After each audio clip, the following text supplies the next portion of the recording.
महाराज जी संत माता जी का प्रश्न है।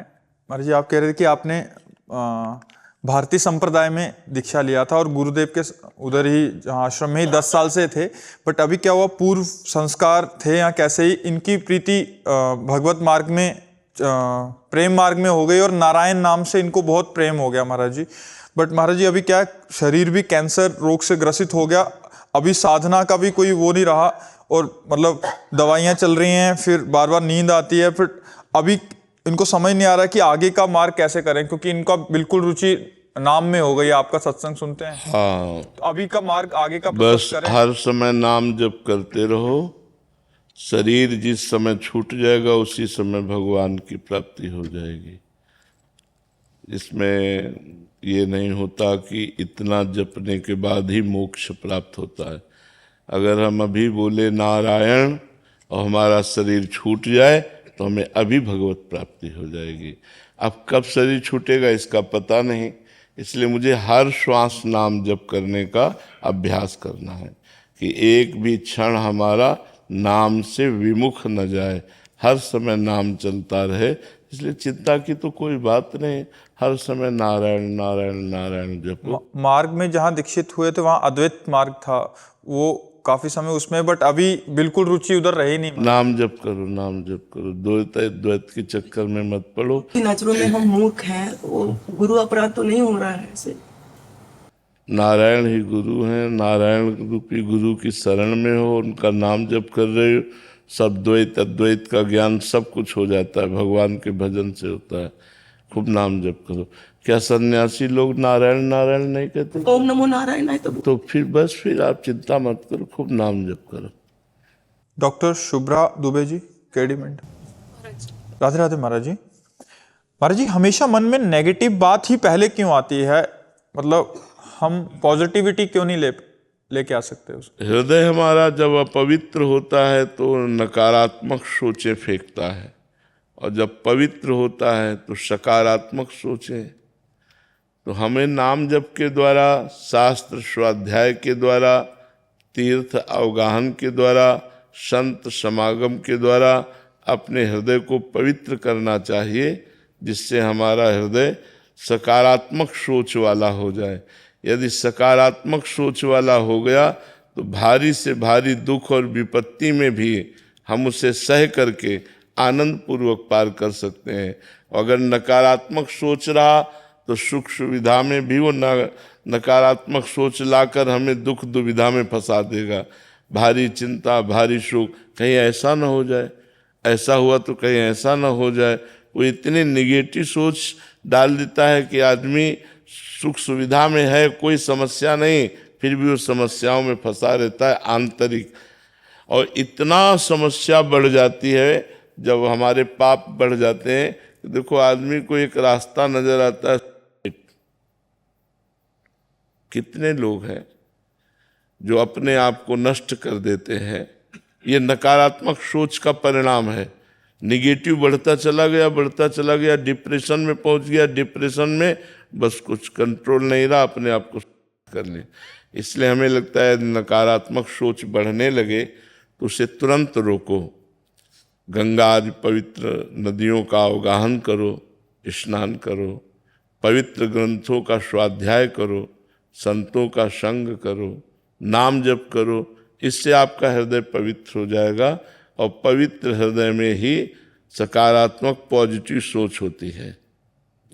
जुगदीप जी, राधे राधे महाराज जी। महाराज जी मेरा प्रश्न है कि हम 14 घंटे ऑफिस में रहते हैं, उसके बाद हमें कुछ ही समय मिलता है आराम का और सोने का, ऐसे में हम नाम जप कब और कैसे करें फिर, मतलब? तो 14 घंटे ऑफिस में बराबर आप ऑफिस का काम तो नहीं करते रहते, किसी का भी हो, बराबर आप लगे तो नहीं रहते, समय रहता है। तो बीच में जो आपको खाली समय मिले उस समय आप राधा राधा राधा राधा काउंटर रख लीजिए, अंगूठी की तरह पहन लीजिए, जो लैपटॉप में या जो भी आपको जो भी कार्य मिला हो वो कार्य करते समय उस कार्य को कीजिए, शेष समय में नाम जप कीजिए। और जब आपका 14 घंटे का समय पूरा हो जाए तो 1 मिनट आँख मूंदिए, हाथ जोड़िए और हे भगवान करुणा में ये जो हमारा 14 घंटे का समय था वो मैं आपको समर्पित करती हूँ। कृष्णार्पणम मस्तु। आपका भजन बन गया। हम कहते हैं अलग से ना निकाल सको तो जो जो समय खाली आपके पास है उसी में भगवान नाम जप करो, क्योंकि मनुष्य जीवन व्यर्थ हो जाएगा यदि भगवान का नाम जप नहीं किया। भगवान से नहीं जुड़े, भगवान से चित्त नहीं जुड़ा तो मनुष्य जीवन का कोई महत्व नहीं रह जाएगा। ये खाना पीना, लड़का बच्चा, ये सब अन्य योनियों में भी बहुत है। हर योनि में अपना बच्चा प्रकट करके बच्चे से प्यार करना, उसका पोषण करना, ये सब योनियों में है। निद्रा, भय, आहार, मैथुन, ये सब योनियों में है। मनुष्य योनि की एक ही श्रेष्ठता है कि वो भजन करके आवागमन से मुक्त हो जाए, भजन करे भगवान से प्रेम हो जाए, भजन करे मोक्ष प्राप्त हो जाए। इसी में मनुष्य जीवन की सार्थकता है। उमेश जी। राधे राधे महाराज। राधे राधे महाराज जी। महाराज जी, हम विदेश में रहते हैं, अगर वहां पर किसी का अंतिम समय हो, ऐसे में हम यहाँ से क्या ले जाएं जिससे मरने वाले की सदगति हो? कान में नाम सुना दो उसको, और ले जाने की जरूरत नहीं। महाराज जी यहाँ कहते हैं जैसे रज होती है, जैसे यहाँ का जैसे जल, वो पास है कि नहीं है? आप किसी को देखा कि मृत्यु को प्राप्त हो रहा है तो राधा राधा राधा राधा, राम राम राम राम, कृष्ण कृष्ण कृष्ण कृष्ण, भगवान नाम सुना दीजिए, निश्चित उसका परम मंगल हो जाए। वैसे तो जैसे रज है, चरणामृत है ठाकुर जी का, तुलसी दल है, ये चीज़ें पवा देने से अगर वो जीवित है, मरने जा रहा है, और उसको चरणामृत पवा दिया जाए, तुलसी दल पवा दिया जाए, वृंदावन की रजमुख में जरा से डाल के लगा दिया जाए, उसका परम मंगल हो जाए। पर ये सामग्री यदि ना हो अपने पास और कोई मरता नजर आए तो उसके कान में भगवान का नाम सुना देने से उसका परम मंगल हो जाएगा। जैसे इधर से लेके जा सकते हैं, उधर तो रख सकते हैं। हाँ बिल्कुल ले जा सकते हैं, ले जा सकते हैं। महाराज जी, जो पहली बार श्री वृंदावन धाम आए वो किन किन बातों का ध्यान रखे? वैसे पहली बार हो चाहे बार बार हो, सबसे पहली बात यहाँ पापाचरण नहीं होना चाहिए। भगवान का धाम है, चाहे आप 2-3 दिन के लिए आवें तो पहला बात ब्रह्मचर्य धारण करें, यहाँ पाप न करें।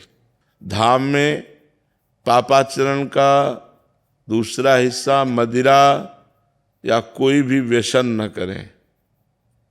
धाम में झूठ न बोलें, धाम में अपवित्रता न फैलावें, धाम में किसी के दोष दर्शन न करें, धाम में किसी की निंदा न करें। मौन रहकर नाम जप करते हुए चाहे 2 दिन रुको चाहे 3 दिन रुको, नाम जप करते हुए समय व्यतीत करें। हो सके तो परिक्रमा लगाओ वृंदावन की, बिहारी जी, राधा वल्लभ, राधा रमण, रंगनाथ जी, निधिवन राज जी, सेवा कुंज, ऐसे पैरों को दौड़ाओ, नंगे पैर दौड़ो, दर्शन करो इन सब के। यमुना किनारे बैठो, थोड़ी देर कीर्तन करो, थोड़ी देर नाम जप करो, ये मंगल कार्य करो। अपवित्र कार्य वृंदावन में मत करो, पाप कर्म वृंदावन में मत करो, तो तुम्हारा मंगल हो जाएगा। प्रिया वर्मा जी। जी, राधा वल्लभ से राधे राधे महाराज जी। महाराज जी, आध्यात्मिक पथ पर हमें शुरुआत कैसे करनी चाहिए? क्या आध्यात्मिक ज्ञान लेना चाहिए? गुरु चरणाश्रय, प्रारंभ यहीं से होता है। प्रथम भगत संतन कर संगा, संतों का संग करे, गुरुदेव के चरणों का आश्रय ले और उनके द्वारा बताए हुए मार्ग पर चलें, नाम जप करें। गुरुदेव जो नाम जप देते हैं, मंत्र देते हैं, उसका खूब जप करें। सबसे पहला मार्ग है भगवान का नाम जप करना, गुरुदेव की शरण होना, उनके बताए हुए मार्ग से चलना। अगर हम नाम जप नहीं करेंगे तो गुरुदेव की शरणागति का कोई महत्व नहीं रहा। गुरुदेव की शरणागति का महत्व है नाम जप करना, अधिक से अधिक। हम सबसे प्रार्थना करते हैं अगर आप छोड़ सको तो शराब पीना, मांस खाना, पराई स्त्री से व्यभिचार करना, दूसरे का धन हड़पना, ये बातें छोड़ दो और नाम जप करो, तो तुम्हारा मनुष्य जीवन इस-लोक और परलोक दोनों जगह आनंदित रहेगा। इस लोक और परलोक दोनों जगह तुम्हारी उन्नति होगी, तुम्हारा कोई बाल बांका नहीं कर सकता यदि तुम हमारी ये बात मान लो। लेकिन कलिकाल है, लोग बहुत कम अच्छी बातें स्वीकार करते हैं, बुरी बातें बहुत जल्दी स्वीकार कर लेते हैं। लेकिन फिर भी काफ़ी परिवर्तन है। लोग आकर के बताते हैं कि हम छोड़ दिए हैं। काफ़ी परिवर्तन है समाज में। जो सत्संग सुनते हैं उनसे काफ़ी सुधार हुआ है, सत्संग से काफ़ी सुधार होता है। हमें कई लोग आके हम बताते हैं कि पहले खाते पीते थे अब छोड़ दिए, तो काफ़ी सुधार होता है। यदि हम सत्संग सुने, साधु संग करें तो काफ़ी सुधार हो जाएगा। महाराज जी आपका एक और प्रश्न है कि प्रेम और करुणा का क्या महत्व है महाराज जी? प्रेम और करुणा यही तो जीवन का सार है। पर यहाँ संसार में कहीं प्रेम नहीं है, यहाँ मोह है, यहाँ आसक्ति है, यहाँ राग है। हृदय से कैसे स्वीकार करें किसको? प्रेम और करुणा को? नाम जप। प्रेम मूल या नाम है। हम जो हर उत्तर नाम से देते हैं ना, क्योंकि नाम में ही सब कुछ छुपा हुआ है। जितना नाम जप करोगे तो हृदय में प्रेम भगवान के प्रति प्रकट होगा। इन शरीरों के प्रति प्रेम नहीं होता, उसे मोह कहते हैं। इन शरीरों से प्रेम नहीं होता। ये शरीर तो नाशवान है, आज है कल नहीं है। प्रेम भगवान से होता है, मोह शरीर से होता है। मोह का नाश होता है, प्रेम अविनाशी होता है। प्रेम प्रतिक्षण वर्धमानम होता है, प्रेम विकार रहित होता है। मोह में विकार होते हैं, प्रेम निर्विकार होता है। आयुष ठक्कर जी गुजरात से। श्री हरिवंश महाराज जी। महाराज जी अगर हमारा तन अलग है, मन अलग है, तो हम तन से जो सात्विक घर का खाना खाते हैं या फिर बाहर का खाते हैं तो उसका असर हमारे मन पर कैसे होता है? अलग किसने कहा? अलग कहाँ है, सब एक में ही तो मिले हुए हैं। प्रकृति के ही तो है। प्रकृति का तन है, प्रकृति का ही मन है। अलग है आत्मा, किसका प्रश्न है? अलग है आत्मा। आत्मा पर किसी का कोई प्रभाव नहीं पड़ता, न सतोगुण का, न रजोगुण का, न तमोगुण का। ये सतोगुण रजोगुण तमोगुण प्रकृति के हैं, तो शरीर भी प्रकृति का है और अंतःकरण भी प्रकृति का है। तो इसीलिए उस पर प्रभाव पड़ता है मन पर। तन मन बुद्धि चित्त अहंकार इंद्रियां ये सब माया में है, इसीलिए इन पर प्रभाव पड़ता है। आत्मा सबसे अलग है, तो इस पर न पाप का प्रभाव पड़ता है, न पुण्य का प्रभाव पड़ता है, न सतोगुण न रजोगुण तमोगुण का किसी का भी प्रभाव नहीं पड़ता। आत्मा त्रिगुणातीत है और ये सब त्रिगुण के अंतर्गत है। भजन करो तो जान जाओगे, नाम जप करो खूब। ठीक है। शिवम कुमार सिंह जी। राधा वल्लभ श्री हरिवंश महाराज जी। प्रेम का वास्तविक स्वरूप क्या है महाराज जी? प्रेमी का विरह या मिलन? दोनों स्वरूप है, दोनों स्वरूप है। वास्तविक स्वरूप दोनों है। पहला है विरह और फिर है मिलन। किसका है?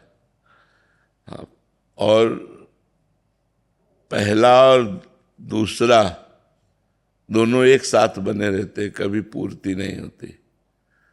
तन मन के बिछुरे नहीं, चाह बढ़े दिन रैन, कबहु संजोग न मानहि, देखे भरी भरी नैन।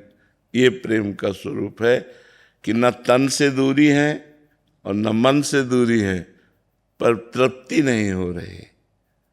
जैसे हमारे प्रिया प्रीतम है, अनशन पर भुज दिए विलोकत, इंदु बदन बिबियोर। एक दूसरे गल भैया दिए बैठे, एक दूसरे के मुखारबिंद को देख रहे हैं। अनशन पर भुज दिए विलोकत, इंदु बदन बिबियोर। करत पान, शब्दों पर जाइएगा। करत पान रस मत परस्पर, लेकिन लोचन त्रसित चकोर। दोनों प्रिया प्रीतम एक दूसरे के रूप का चंद्र चकोर की भांति पान कर रहे, पर दोनों के नेत्र रूप के प्यासे हैं। अब कैसे किसी को समझ में ये बात आवे कि भर नेत्र देखो, लोचन त्रसित चकोर, पर करत पान और रस मत।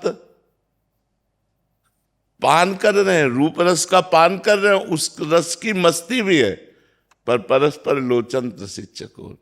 फिर भी प्यारे जू के रूप का पान करके तृप्त नहीं है और प्यारे जू प्यारी जू के रूप का पालन। और प्रेम इतना गहरा कि अंक स्थिते पिदयते किमपि प्रलापम हा मोहनेति मधुरम। गोद में विराजमान है लाडली जू और एकदम ऐसा प्रेम वैचित्र दशाई कि लालजू दूर चले गए। हा मोहन हा कृष्ण हा। पास में श्री लाडली जू विराजमान है, लेकिन क्वासी क्वासी वृषभानु नंदनी बिलपत विप। कहाँ वो वृषभानु नंदनी? हा राधा राधिका पुकारत निरख मदन गज ढाल। ये प्रेम का स्वरूप। अरबरात मिलवे को निस्दिन, निस्दिन मिले ही रहत मनो कबहु मिले ना। इसीलिए कहा भगवत रसिक रसिक की बातें रसिक बिना को सबुझ सकेला। तो प्रेम का वास्तविक स्वरूप है कि तन मन के बिछुरे नहीं, चाह बढ़े दिन रैन, पर कबहु संजोग न मानही, देखें भरी भरी नयन। ये सुयश गुप्ता जी कानपुर से। राधे राधे महाराज। राधे राधे महाराज जी। महाराज जी, रामचरितमानस में लिखा है कि होई है सोई जो राम रचि राखा, और भगवान विधाता की इच्छा विरुद्ध एवं भाग्य से ज्यादा नहीं होता। ऐसे में आत्मा अपने कर्मों की स्वयं उत्तरदायी कैसे है महाराज जी? ऐसे में भगवत प्राप्ति एवं मोक्ष कैसे संभव? क्यों उसको उल्टा सीधा क्यों जोड़ रहे हो? करी देखा बहु जतन जब लहे न दक्ष कुमारी। समझ रहे हो ना? जब बहुत प्रकार से प्रयास करके भगवान शिव ने देख लिया कि इनकी जो मानसिक स्थिति है वो संशय से विलग नहीं हो रही। बताया मुनि धीर जोगी सिद्ध संतत विमल मन जे ध्यावहीं। बड़े बड़े मुनि धीर जोगी विमल मन से जिनका ध्यान, वो राम है। लेकिन उनको बार बार संशय हो रहा है, अगर राम है तो हे खग हे मृग हे मधुकर श्रेणी, ऐसा क्यों पूछ रहे हैं? अगर ऐसा पूछ रहे हैं, राजकुमार हैं, तो भगवान जय सच्चिदानंद परम धाम कह के क्यों प्रणाम कर रहे हैं? बहुत बार भगवान शिव ने समझा करके देखा। जब नहीं समझ में आया तब कहा जाओ तुम्हारे मन जो अति संदेहु, तो किन जाई परीक्षा लेहू। जाओ, तो अगर तुम्हारे मन में बहुत संदेह हो रहा है, प्रयास देख लो। ऐसा नहीं कि होए से जो सोई जो राम रचि राखा करके ऐसे नहीं। प्रयास किया, बहुत प्रयास किया। जब प्रयास असफल रहा तब कहा होई ही सोई जो राम रचि राखा, को करी तर्क बढ़ावे शाखा। अस कही, फिर भी ऐसे नहीं बैठे रहे। अस कही जपन लगे हरि नामा, सती गई जहां प्रभु सुख धामा। बात समझ लेना आप। अगर आप एक चौपाई के प्रसंग को तोड़कर कहीं से जोड़ेंगे, ऐसे काट के नहीं, प्रसंग में क्या बोला जा रहा है उसको समझिए।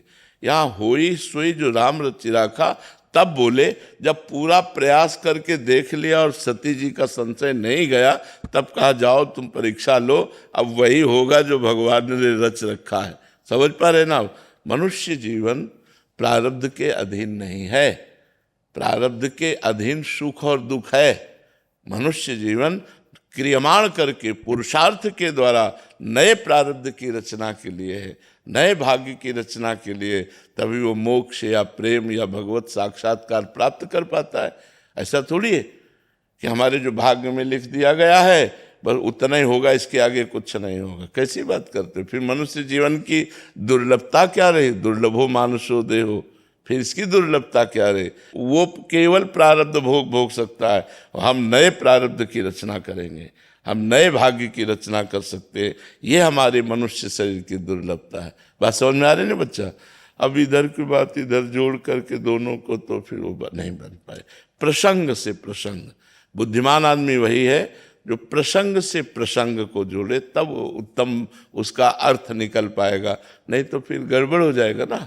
एक जगह कुछ कहा जा रहा है, एक जगह कुछ कहा जा रहा है, तो किस जगह क्या कहा जा रहा है ये बात समझनी होगी।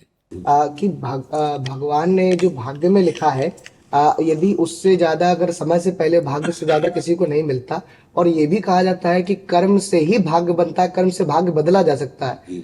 तो फिर भाग्य अगर कर्म के द्वारा बदला जा सकता है तो फिर भाग्य की महत्वता कहाँ पे रहेगी? क्योंकि यदि भाग्य क्या है आप समझते हो? हमारे किए हुए पूर्व कर्म, हमारे किए हुए पूर्व कर्म का ही तो भाग्य कहते हैं। अब हमारा पूर्व कर्म है 100 ग्राम और हमारा नवीन कर्म हो गया 500 ग्राम, तो दबा के उसको रद्द करके नया निर्माण कर देगा। अब हमारा नवीन कर्म है 5 ग्राम और पूर्व कर्म है 100 ग्राम, मिटिया मेट कर देगा तुम्हें। ऐसे कर्म ही का तो है ना, प्रारब्ध कोई देवता थोड़ी है, कर्म ही तो है ना हमारा। शुभ और अशुभ दोनों कर्म मिला करके शरीर की रचना होती है, जिससे सुख और दुख का परिणाम पूरे जीवन प्राप्त होता रहता है, उसे प्रारब्ध कहते हैं। हम ऐसा भजन करें डट के, ऐसी आराधना करें, ऐसा तपस्या करें कि हम भगवान को रिझा लें, प्रारब्ध रद्दी कागज की तरह नष्ट हो जाएगा और भगवान की प्राप्ति हो जाएगी। समझ रहे ना? अगर भजन तप है तो अगर प्रारब्ध जोरदार है तो तुम्हें नष्ट कर देगा, और भजन जोरदार है तो प्रारब्ध को नष्ट कर देगा। दोनों का खेल बराबर नहीं हो सकता। नवीन क्रियमाण बहुत पावरफुल है, पुरुषार्थ बहुत पावरफुल है, पर पावरफुल पुरुषार्थ करे तो आप पियोगे, शराब खाओगे, मांस करोगे, व्यभिचार, गंदे आदतें, तो तुम्हारा प्रारब्ध नाश तो कर ही देगा, क्योंकि पुरुषार्थ कुछ है ही नहीं तुम्हारे पास। अब तपस्या, व्रत, नियम, तीर्थयाटन, परोपकार, नाम जप, अभी आपका आनंदमय जीवन हो जाए, अभी आनंदमय जीवन हो जाए। जी समझ रहे ना बच्चा? दीपक जी दिल्ली से। राधे राधे जी। महाराज जी, मेरा प्रश्न है कि क्या राधा कृष्ण जी के दर्शन साक्षात कलयुग में साकार रूप से हो सकते हैं, जैसे इन चरम अक्षों से नारायण जी ने ध्रुव जी को दर्शन दिए थे? उस तरह की भजन शैली हो तो दर्शन देते नहीं, खेलते हैं साथ। दर्शन देने की तो बात अलग है कि आए और गए, खेलते हैं साथ। अब वो दृष्टि हो तुम्हारी तो तुम देख पाओ, साथ खेलते हैं, उनके सिवा कोई है ही नहीं हमारा। तो हमारे को वो कितना सुख देते हैं तुम्हें कैसे बताएं। दर्शन की तो हम इसीलिए स्पष्ट अपने को कह रहे हैं कि किसी दूसरे के प्रमाण की जरूरत नहीं। 1 2 बार 4 बार की बात थोड़ी है, खेलते हैं साथ। और वृंदावन है, यहाँ एक से एक सिद्ध रसिक है जिनके प्रिया प्रीतम गोद में खेलते हैं। तो ये सब कहाँ लिखा है कि कलयुग में भगवत साक्षात्कार नहीं होगा? कलयुग समयुग आन नहीं, जो नर कर विश्वास, गाय राम गुण गण विमल, भव बिन तरहि प्रयास। कलयुग के समान महान युग नहीं है। यदि भजन किया जाए तो, झूठ बोला जाए, शराब पिया जाए, व्यभिचार किया जाए, जुआ खेला जाए, तो तुम्हारा नाश कर देगा फिर कलयुग। नहीं, कलयुग समयुग आन नहीं, जो नर कर विश्वास, गाय राम गुण गण विमल, भव बिन तरहि प्रयास। बिना प्रयास के संसार सागर से पार हो जाए, भगवान के चरित्रों का गायन करे, खूब नाम जप करे। भगवान अब तुम्हें कैसे बताएं, अभी वाणी का विषय है नहीं। तो भगवान दर्शन देना चाहते, यहाँ जैसे दर्शन तो अगर हमें देना चाहेंगे तो हमें ही दिखाई देंगे, आपको दिखाना चाहे तो आपको केवल दिखाई देंगे, क्योंकि वो दृष्टि जागृत होती है। भजन से हृदय में नेत्र खुलते हैं, हृदय के नेत्रों का प्रभाव इन्हीं नेत्रों से देखने को मिलता है।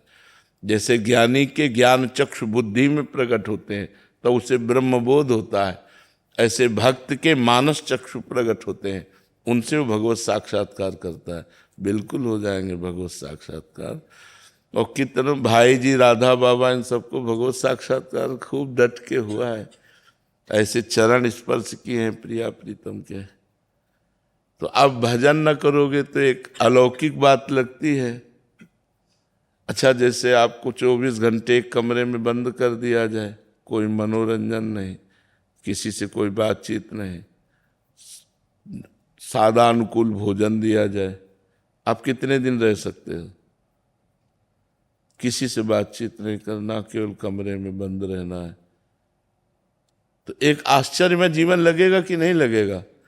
कि यार न कोई रिश्तेदार, न कोई नातेदार, न कोई टीवी, न ट्रांजिस्टर, न किसी से बात, न चीत, न कुछ। अब आश्चर्य लगेगा, माता पिता भाई बंधु परिवार रिश्ते नातेदार, किसी से कोई मतलब नहीं। कोई संसार में क्या हो रहा है कोई मतलब नहीं। रात दिन अपने भजन में लगे, एकांत बैठे प्रिया। अब इनको भगवत साक्षात्कार होगा तो आपको कैसे पता चलेगा? और इनको जो होगा वो आपको पता नहीं चलेगा। आप सोचोगे, अगर कोई कह भी दे कि इनको भगवत साक्षात्कार हुआ तो कोई मुकुट तो लग नहीं जाता, वो तो हृदय का विषय है। तो इसलिए ये कहाँ लिखा है कि कलयुग में भगवत साक्षात्कार नहीं हो सकता? कलयुग में सब युगों से ज्यादा भगवान की कृपा है और जल्दी भगवत साक्षात्कार कलयुग में होता है। ये बात समझो। पारुल जी, राधे राधे महाराज जी। महाराज जी, आप कह रहे हैं कि जैसे राधा नाम जप करते हैं तो बट इनको जो ठाकुर जी के साथ प्रियतमा रूप में महारानी जी नजर आती हैं, बट ये कह रहे हैं कि कीर्तन जब ठाकुर जी उनका करते हैं तो ये उनके वास्तविक स्वरूप को जानना चाहते हैं कि वो उनका वास्तविक स्वरूप। भजन से समझ में आएगा, वास्तविक स्वरूप बातों से समझ में थोड़ी आएगा। किसका प्रश्न है? भजन से स्वरूप में अनुभव गम में भजें जय संता। रात दिन भजन करो, प्रभु से प्रार्थना करो, वो अपने वास्तविक स्वरूप को जना देंगे। क्योंकि जितना जाने तुम्हारी बुद्धि के अनुसार जाने। समुद्र की कोई था ले पाएगा क्या? तो भगवान ज्ञान समुद्र है, प्रेम समुद्र है, रूप समुद्र है, वैराग्य समुद्र है, ऐश्वर्य समुद्र है। तो भगवान को कैसे कोई माप सकता है कि इतना ही है? जितना समझ में आया उतना समझ में आया। जैसे मच्छर भी उड़ता है और गरुड़ भी उड़ते हैं, लेकिन आकाश का कोई अंत पा सकता है क्या? ऐसे ही भगवान का कोई अंत पा सकता है? उनका एक नाम अनंत है। तो जो प्रिया प्रीतम का प्रेम रूप है वो भजन से समझ में आएगा। किसी रसिक महापुरुष की शरण होकर खूब नाम जप करो, वही प्रिया प्रीतम अपने स्वरूप का अनुभव करा दे। ये कोई वाणी का विषय नहीं है कि वो ऐसा है। जिसे वेद नेति नेति कहते हैं, उसे ये तुच्छ वाणी क्या वर्णन कर सकती है कि वो ऐसा है। जैसे महाराज जी, एक माँ है, उनके पुत्र या पुत्री के साथ कुछ गलत होता है तो वो एक मोह में आके किसी आदमी जिसने गलत किया उसके साथ गलत कर सकती हैं। उसी तरह एक आदमी अपने इंद्रियों के कारण दुष्कर्म करता है। तो ये जब हिसाब होगा तो ये कैसे होगा? ये तो इंद्रियों के द्वारा किया गया है, तो आत्मा को इसका पाप कैसे मिलेगा? सेना लड़ती है और पराजित होती है तो बंदी कौन बनाया जाता है?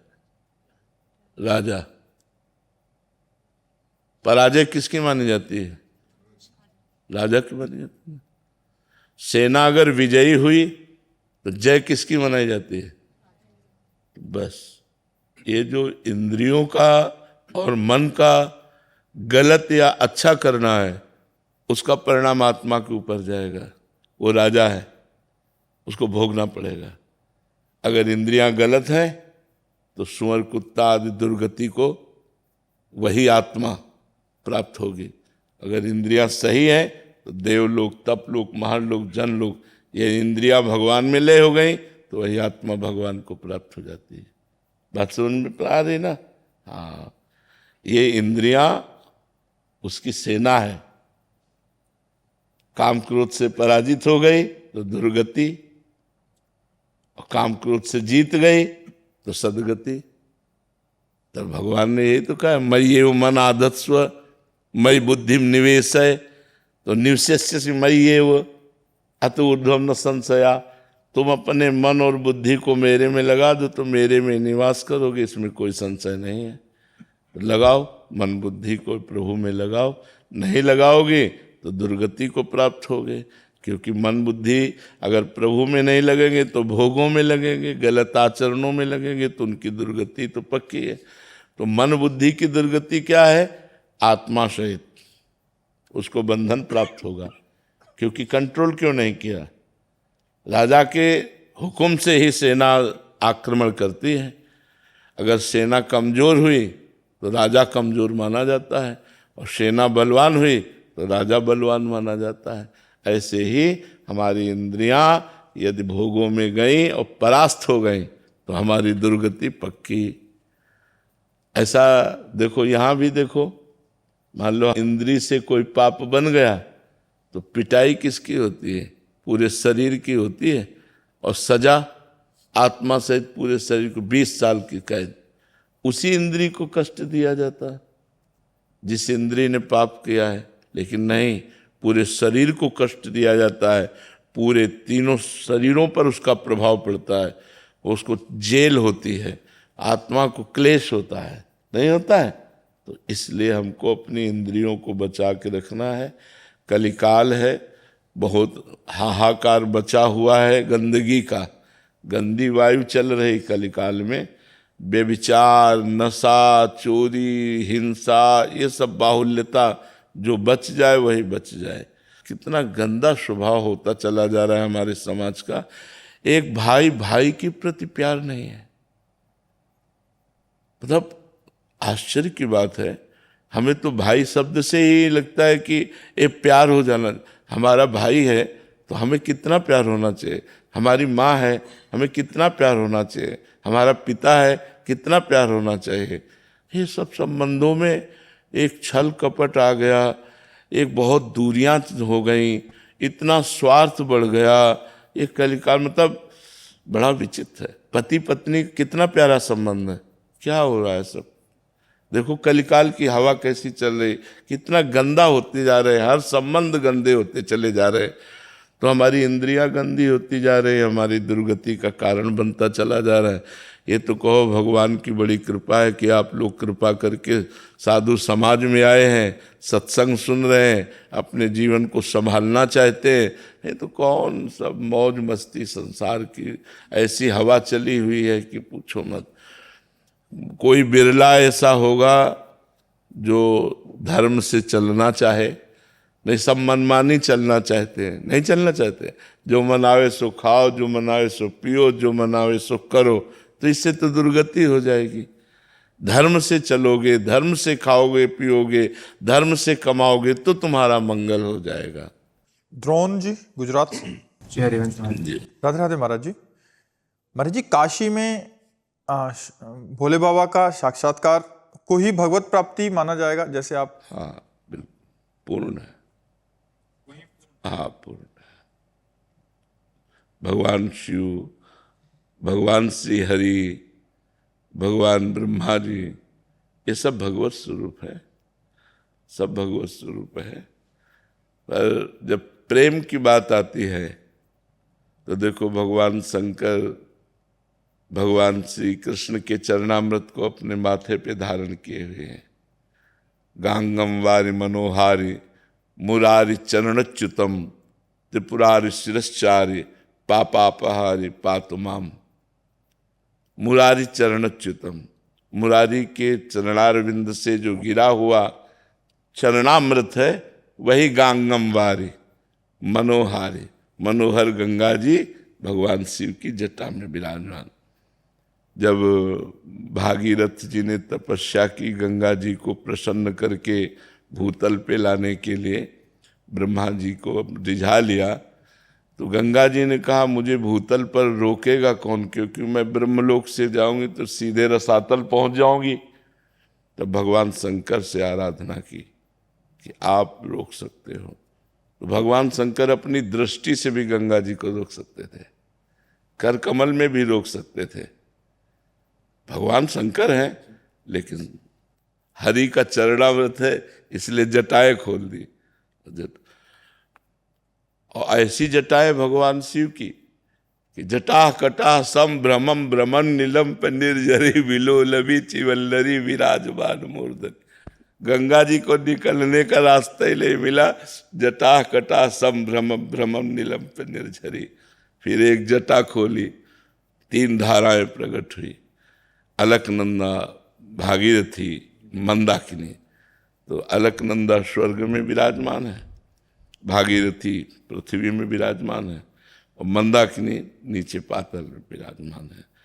तो भगवती गंगा जी को भगवान शिव इसीलिए माथे पे धारण किए कि जब प्रेम की बात देखते हैं तो परस्पर हरि के आराध्य देव भगवान शिव हैं और शिव के आराध्य देव हरि हैं।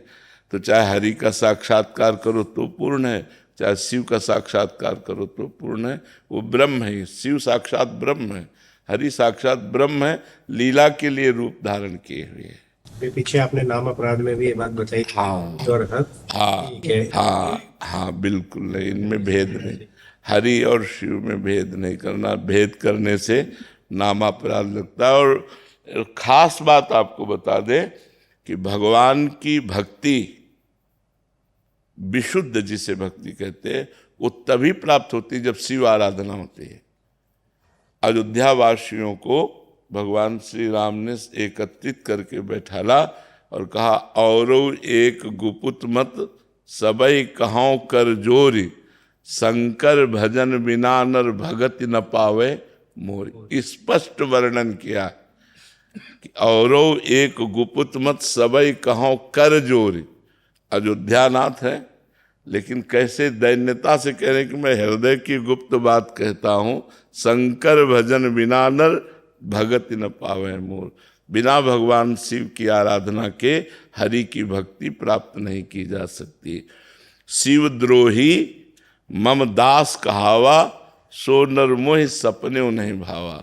भगवान कहते हैं भगवान शंकर से द्रोह करे और मेरा दास कहलाए, वो मुझे स्वप्न में भी अच्छा नहीं लगता है। ऐसा भगवान। महाराज, काशी में भगवत प्राप्ति हुई और वृंदावन में हुई, उसमें अंतर क्या है?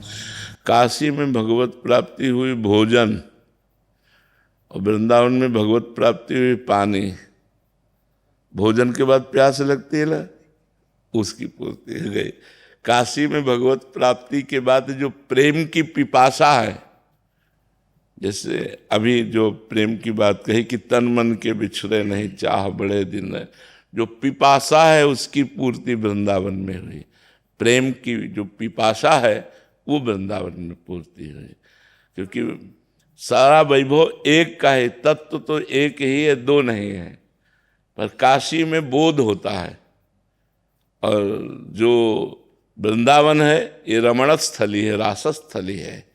यहाँ उसका जैसे आत्माराम भगवान अपने आप में रमण करते हैं, ऐसे ही भगवान का जैसे शिव तत्व का बोध होने के बाद इस प्रेम तत्व का रसास्वादन वृंदावनेश्वरी श्री राधा किशोरी के चरणारविंद की प्रधानता रखते हुए तब होता है। तो इसलिए भगवान शिव जब कृपा किए तो भेज दिए वृंदावन का रसास्वादन कराने के लिए।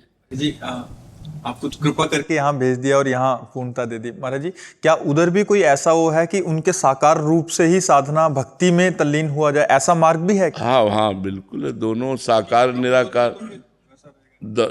निराकार दोनों रूप है और उनमें भी अत्यंत आसक्ति करके प्रेममय जीवन व्यतीत किया जा सकता है। पर वो जहाँ उनसे कोई प्रेम करेगा तो फौरन वो भगवान श्री कृष्ण के चरणों में भेज देंगे। नरसिंह जी ने अनन्य प्रेम किया भगवान शिव से, तुरंत भेज दिया रास में। राधा बाबा ने अनन्य प्रेम किया भगवान से, तुरंत रास में भेज दिया। वो परम वैष्णवाचार्य भेज देते हैं तुरंत कृपा। चलो हमारा उन्हीं का तो विलास है, रास विलास उन्हीं का है, किसी और का नहीं है। वही श्री कृष्ण, वही शिव है, वही राधा है, वही जगदम्बा है, कोई और थोड़ी। वही है, तत्व तो एक है, विलास उन्हीं का है। तो जब उनसे प्रेम करो तो अपने प्रेम विलास में भेज देते हैं। अगर मोक्ष प्राप्त करना चाहते हो तो उनका निराकार स्वरूप है, आत्मस्वरूप, आत्मा का बोध प्राप्त करके मुक्त हो जाए। महाराज जी, जो महापुरुष जन वहाँ से यहाँ ट्रांसफर हो जाते हैं, भक्ति में उनका चित्त लग जाता है और जैसे आपने कहा कि उनकी कृपा से ही यहाँ हो जाते हैं, तो महाराज जी उनको अपूर्णता तो नहीं लगती कि वो उनकी कमी या उनकी याद या वही पूर्ण लग जाता है कि यही वही है, वही यही है? अब कोई समझ पावे कि न समझ पावे, भगवान शिव से कितना प्रेम है ये भगवान शिव ही जानते हैं, क्योंकि 20 वर्ष अनन्य आराधना भगवान शिव की रही। अब उन्होंने जैसे प्रिया प्रीतम के चरणों में भेज दिया और अब क्यों कि अब जैसे कर्पूर गौरम करुणावतारम, वही करुणामयी गौरी किशोरी है। जो गौरांग गंगाधर हैं वही गौरांगी प्रिया जी है। भावना इसमें, अब जब भावना टिक गई तो अब हटा के पूर्व में ले जाने के लिए क्षमता नहीं रह गई। हमें बड़ा आश्चर्य है, जिनके लिए जी रहे थे, जिनसे सब कुछ प्राप्त हुआ, ये मन की क्या दशा हो गई कि वही ऐसे, ये मतलब गुप्त बात अंदर की है। हाँ ऐसा, हाँ तो ऐसा नहीं है कि उसमें अपूर्णता हो या ऐसा लगे कि हमने छोड़ दिया है, ऐसा नहीं है। अभी भी महाराज जी प्रेम महाराज जी वैसा ही रहता है, हर दूसरे दिन कहीं ना कहीं ज्योतिर्लिंग से प्रसाद। हाँ, आप देखो उनका कृपा प्रसाद देखो, 12 ज्योतिर्लिंग में कहीं ना कहीं का, हाँ कहीं ना कहीं का प्रसाद उन्हीं का, तो उन्हीं का सारा प्रसाद है। पर अब जैसे हम तो ऐसे समझते हैं कि बिटिया का विवाह जैसे ससुराल में कर दिया जाए ना, और तेरे दिन अटैची लेके मैके में खड़ी रहे तो माता पिता क्या कहेंगे, ले उनको बुरा लगेगा कि यार मतलब जब आओ तो पति के साथ आओ, और कभी कभी आओ नहीं अपनी पति की सेवा में रहो, तुम्हारे तेरे दिन अटैची लिए हमारे पास खड़ी रहोगे। तो ऐसे ही समझो भगवान शिव ने हमको राधा वल्लभ जी के चरणों में दे दिया, तो अब पूर्ण चित्त राधा वल्लभ जी, यही शिव जी की इच्छा है कि पूर्ण चित्त राधा वल्लभ जी के चरणों में दो, हमारा काम हो गया, आप आगे बढ़ो, ऐसा है। दर्शन ही पवित्र कर, आप तो पवित्र कर रहे हैं, हम हृदय को। खूब नाम जप में चित्त बस लगाया जाए, अपने लोग मिल करके, सब शास्त्रों का और सब संतों का जो अवगाहन हुआ, मिलन हुआ, उससे पता चला नाम जप ही सर्वोपरि है। बात करें जैसे हमारा नाम में मति रहे, संतन में मति रहे, सदगुरु में मति रहे, और हमारे जो कामनाएं है थोड़ा निष्कपट है, ठाकुर जी को समर्पण कर से ये सब शांत हो जाएंगी कामनाएं। जितना नाम रूपी जल पड़ेगा ना, तो ये सब कामनाएं शांत हो जाएंगी। खूब नाम जप करता रहे, कामनाओं की चिंता ना करे। जैसे अंदर भूत भविष्य का चिंतन आता है, कामनाओं का चिंतन आता है, उसमें परेशान ना हो। अपना काम है नाम जप करना, वो सब धीरे धीरे डिलीट हो जाएंगी, शांत हो जाएंगी। अब ऐसे आशीर्वाद करें हमारा कामना जैसे निष्कृत। हाँ बिल्कुल। ठाकुर जी चरण में हमारा मोती मन जीवन यापन करना, जितने कपड़े से काम चल जाए, जितने वस्तु से काम चल जाए, पर निरंतर भजन करना, सार बात भजन है। संग्रह परिग्रह से जितना बच सके उतना कृपा है। हमें क्या करना है, बॉक्स रख के हमें क्या करना है कि अगले साल ये लोई काम आएगी तो अगले साल ठाकुर दे देंगे। हमें जरूरत क्या है, जितने कपड़े से काम चल जाए और जितने भोजन से काम चल जाए उतना पेट में डाले।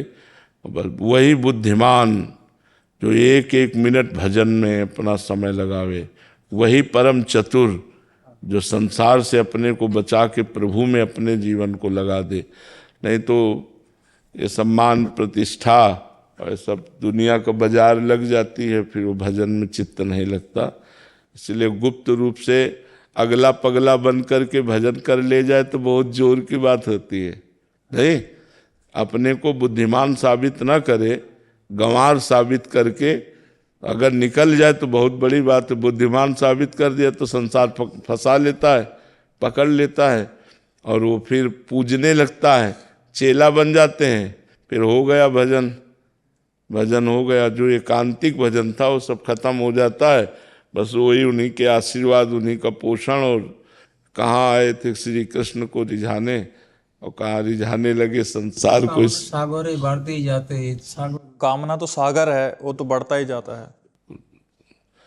इसीलिए धन्य है आप लोगों का जीवन। छुप के भजन करो, अपने को गुप्त रखो, संसार से दूरी बना के रखो। जितने से काम चल जाए उतना लो, और जितने से काम हमारा चल गया इसके बाद हमको नहीं लेना, चाहे जो कुछ भी हो। जैसे मान लो हम आपको दे रहे हैं और आपके पास है और आप नहीं लेना चाहते, तो उसकी प्रक्रिया होती, लिया हाथ में, माथे पे लगाया, बड़े दैन्यता से महाराज हमारे पास है, किसी और को दे देना। ऐसे प्रार्थना की जाती है जिससे देने वाले को दुख न हो।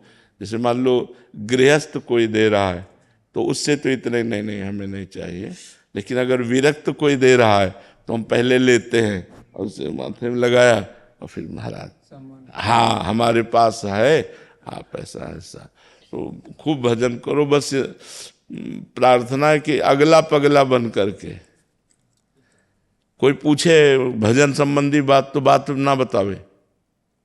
कोई पूछे तुमसे भगवान से भजन कैसे करना चाहिए क्या नहीं करना, किसी और से पूछो जाए। जब तक भजन सिद्ध ना हो जाए तब तक प्रवचन नहीं करना चाहिए, तब तक किसी को उपदेश नहीं देना चाहिए। नहीं चार भगत कुटिया में आके बैठने लगेंगे आपसे भगवत वार्ता, आपको लगा कि भगवान की वार्ता है, वो भगवान की वार्ता नहीं, प्रपंच है, वो प्रपंच आके घेर लेता है।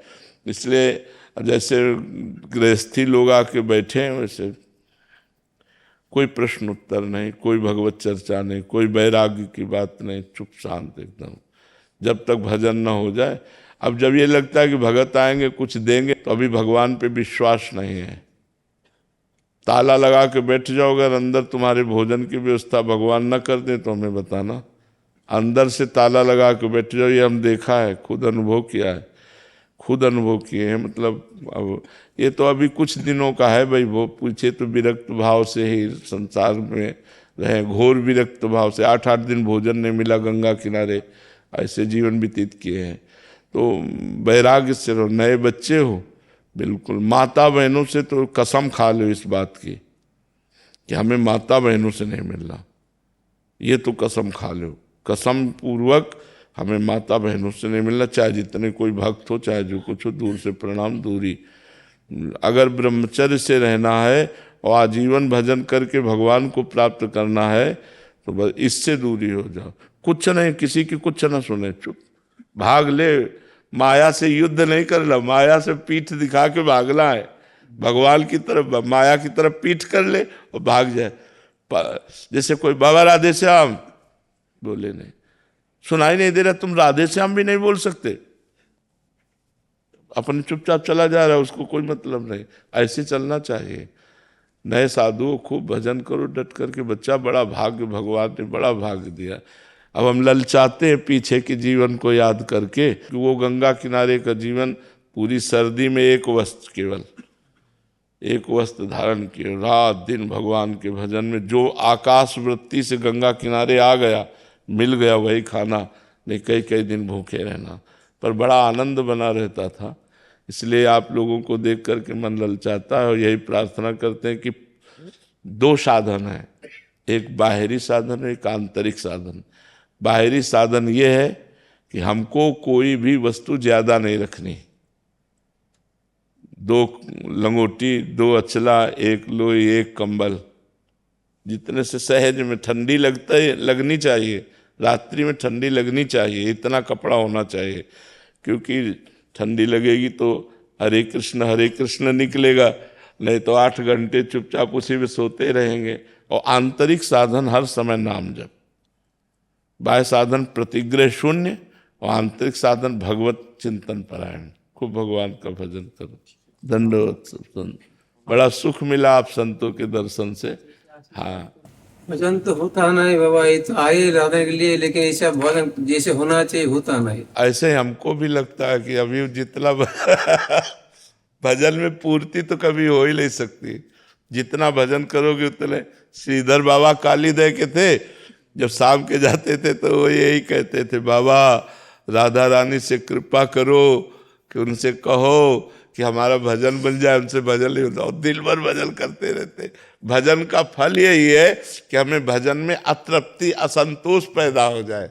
हमें लगना ही नहीं चाहिए कि हम भजनानंदी है, हमारा ऐसा लगना चाहिए यार जीवन बेकार जा रहा है, जैसा भजन होना चाहिए वैसा भजन है नहीं, ऐसा लगना चाहिए। महाराज जी, जैसे कुछ संत हैं, कुछ कथावाचक हैं जो कभी कभी किसी भी टॉपिक पे एक दूसरे पे सवाल कर देते, एक दूसरे पे प्रतिक्रिया कर देते, या एक दूसरे को थोड़ा सा नीचा दिखाने की कोशिश करते हैं। उसके चक्कर में उनके जो भक्त होते हैं वो भी एक दूसरे को नीचा दिखाने लगते हैं। ये सब अज्ञान की बातें हैं बच्चा। अगर हमारी बात समझ में आवे, जब एक ही परमात्मा विविध रूपों में विराजमान है तो हम किसको नीचा दिखाएं, हम किसको ऊंचा कहें और किसको नीचा कहें। और एक ही परमात्मा के सब पुजारी हैं। कोई राम बोल रहा है, कोई कृष्ण बोल रहा है, कोई शिव बोल रहा है, कोई दुर्गा बोल रहा है, कोई अपनी अपनी भावना के अनुसार हम सबको प्रणाम करते हैं, क्योंकि हमारा ही परमात्मा इतने रूपों में विराजमान है। तो ये अज्ञान की बातें हैं। अपने अपनी लौकिक उन्नति के लिए, अपने लौकिक यश के लिए, अपनी लौकिक कामना धन आदि की पूर्ति के लिए ऐसे आक्षेप किए जाते हैं। ना कि ये कोई ज्ञान की वार्ता है, ना ये कोई धर्म की वार्ता है। धर्म ऐसा नहीं कहता कि नीचा दिखाया जाए। धर्म ऐसा कहता है तुम अपने को नीच कह के दूसरे को महान बनाओ। तृणादपि सुनीचेन, तृणादपि सुनी, अपने को तृण से भी नीच कहो और दूसरों को सम्मान दो, ये धर्म कहता है। धर्म नहीं कहता दूसरे को नीच कह के अपने को बड़ा साबित करना, ये धर्म की बात नहीं है। प्रभु मैं जैसा हूँ तेरो, तो ये जब भी सुनते हैं तो मतलब मन में खाली जो अपने अवगुण है वही प्रकट होते हैं, वही सामने आते हैं जी। तो माँ को बेटा नजर आता है या बेटे की अपवित्रता नजर आती है? बेटा नजर आता है। बस इस बात पर ध्यान रखना। जन अवगुण प्रभु मान न काऊ, दीन बंधु अति मृदुल स्वभाव। हमारे प्रभु माँ की तरह वात्सल्य करते हैं अपने शरणागत पर। तो अन्य लोगों की दृष्टि में तो बालक के मल आदि दिखाई देता लिपटा हुआ, लेकिन माँ को सिर्फ बेटा नजर आता है। तो राहत न प्रभु चित्त चूक किए की, करत सुरत सरबार है की। अगर हम अपने अवगुणों को देखें तो हम कभी भगवान के लायक नहीं हैं, लेकिन जब उनकी कृपा को देखते हैं तो हमारी छाती आनंद से भर जाती है और प्रभु की तरफ हम दौड़ने लगते हैं कि प्रभु का स्वभाव ऐसा है, प्रभु का प्रभाव ऐसा है। तो आप चिंता मत कीजिए, मैं जैसा भी हूँ प्रभु का हूँ। बस इस बात से हमारा कल्याण हो जाएगा। बिल्कुल बिल्कुल। ये शंख से मंत्र बजाता हूँ। अच्छा, आपके सामने प्रदर्शन करना चाहता हूँ पंचदेव की स्तुति जो। श्री गणेशाय नमः। वक्रतुंड महाकाय सूर्यकोटि समप्रभ निर्विघ्नं कुरु मे देव सर्वकार्येषु सर्वदा।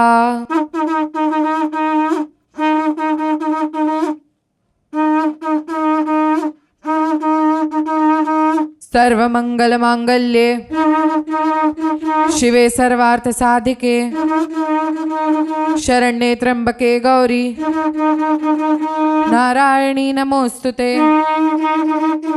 मंगलम भगवान विष्णु मंगलम गरुडध्वज मंगलम पुंडरीकाक्ष मंगलाय तनोहरि। गुरुर्ब्रह्मा गुरुर्विष्णु गुरुर्देवो महेश्वरा गुरुर साक्षात् परब्रह्म तस्मै श्री गुरुवे नमः। राधे कृष्ण राधे कृष्ण राधे कृष्ण राधे कृष्ण राधे कृष्ण राधे कृष्ण राधे कृष्ण राधे कृष्ण राधे कृष्ण राधे कृष्ण राधे कृष्ण राधे कृष्ण। जय जय सिया राम, जय जय सिया राम, जय जय सिया राम। गंगे गंगे गंगे गंगे गंगे गंगे। बहुत बहुत। ये आप जो देवी महाभागवत में आप जो कथा बताते हैं कि वो कृष्ण जी काली के अवतार हैं, उसी में ये आता है कि जब भागीरथ जी जब गंगा जी को लेके चले थे तो भगवान शिव ने उनसे कहा कि आप मंत्रमय शंख बजाते हुए आगे आगे चले। तो वो शंख बजाते हुए आगे चल रहे थे। जब कामाख्या देवी का दर्शन करने के लिए गंगा जी सूक्ष्म रूप से चली गई तो उन्होंने शंख बजाना बंद कर दिया। तभी जहनु ऋषि की संध्या का समय हो गया। तो उन्होंने मंत्रमय शंख बजा दिए। तो गंगा जी वेग से उनका पूरा आश्रम को बहा ले गई और फिर उन्होंने विश्व रूप लेके पूरी गंगा जी पी गए। सबसे प्रार्थना है अगर हमारी बात आप पकड़ पाए तभी हम पीछे पलट कर फिर आए। भगवान प्रेरणा करते हैं हृदय में